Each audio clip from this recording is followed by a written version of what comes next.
Sauver Noël. Il était une fois, peu de temps avant Noël, un petit village qui s'affairait dans les préparatifs pour célébrer le réveillon, qui s'annonçait très spécial car il s'agissait du 250e Noël. Ce petit village s'appelait Carquefou. Tout le monde était très occupé pour organiser au mieux le marché de Noël. Les enfants avaient déjà commencé à écrire leurs lettres au Père Noël pour demander les plus beaux jouets. Les premières lettres vinrent à être glissées dans la grande boîte aux lettres qui trônait majestueusement devant l'église. Pendant ce temps-là, en Laponie, le Père Noël préparait aussi sans relâche la nuit du 24 décembre. Aussi convoqua-t-il, comme chaque année, le Conseil des lutins. Ces derniers avaient en effet l'importante tâche d'aider le Père Noël à remonter toutes les lettres écrites par les enfants et d'ensuite construire tous les jouets à temps pour la nuit du réveillon. Soudain, alors que tous les lutins étaient réunis dans la grande salle de conseil et attendaient l'arrivée du Père Noël, ils furent surpris par l'arrivée d'un grand froid, qui se faufila avec les grandes fenêtres de la salle. Le vent tourbillonnait tout autour d'eux, les piquant tous de la tête aux pieds. « Au secours !» crièrent-ils. Tous les lutins, les uns après les autres, commencèrent à se sentir de moins en moins bien, jusqu'à tomber dans un profond sommeil.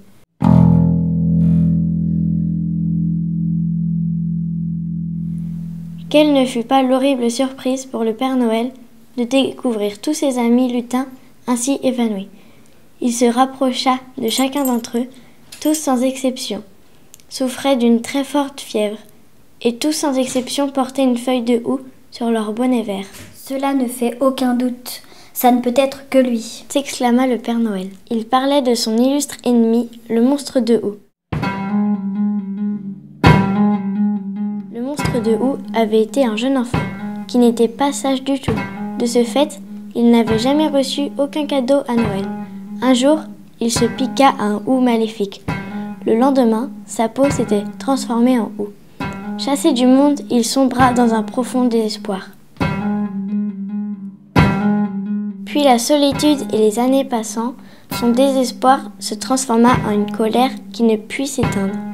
Marqué par son enfance triste, il décida de se venger pour gâcher la fête de tous les enfants à l'occasion du 250e Noël. Il décida de jeter un sort aux lutins en les faisant tomber malades pour les empêcher d'aider le Père Noël à distribuer les cadeaux et ainsi gâcher le Noël de tous les enfants. Le Père Noël connaissait l'existence d'enfants qui avaient le cœur pur. Ces enfants étaient les enfants du CME. Le Père Noël les convoqua tous en urgence au conseil. Il leur demanda de l'aide. « Chers enfants, mes lutins étant tombés très malades, pourriez-vous aller chercher les lettres et les ramener?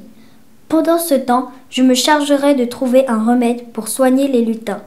Et faites bien attention à ne pas attirer sur vous l'attention du monstre de houx. » Le monstre de houx, qui avait tout vu et tout entendu grâce à sa boule magique, devint fou de rage. « Je ne veux pas les laisser faire, et je vais voler la boîte aux lettres avant que les enfants ne l'atteignent. Bim, bam, boum !»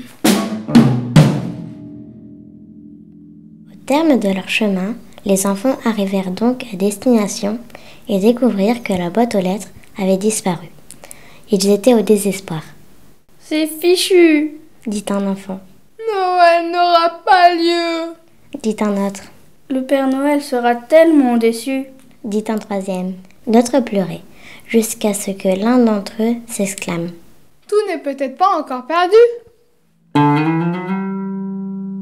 Il pointa du doigt, telle une coulée de neige, une traînée de lettres. Les enfants entreprirent alors un périlleux chemin à leurs risques et périls.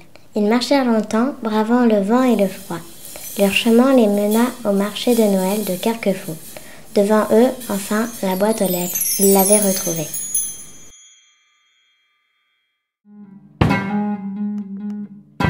Mais soudain s'interposa devant eux le monstre de houx. Le plus petit de tous les enfants, pris de panique, commença à chanter une petite comptine pour se tranquilliser. Petit Papa Noël, quand tu descendras du ciel avec tes jouets par milliers. À la surprise de tous, le monstre de Houx, en entendant cette comptine et à la lumière des illuminations du marché de Noël, commença à hurler et à tourner très vite sur lui-même, formant autour de lui comme une tempête de neige.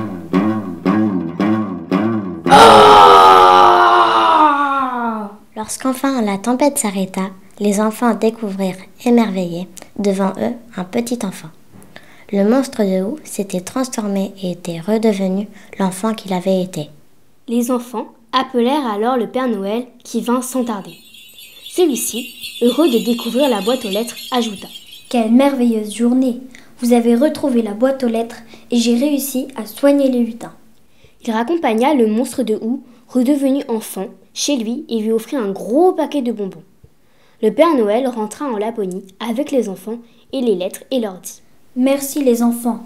Pour vous remercier, voici de gros bonbons et de délicieux chocolats. Quelques jours plus tard, ce 250e Noël fut un des plus beaux qu'on eût jamais célébré.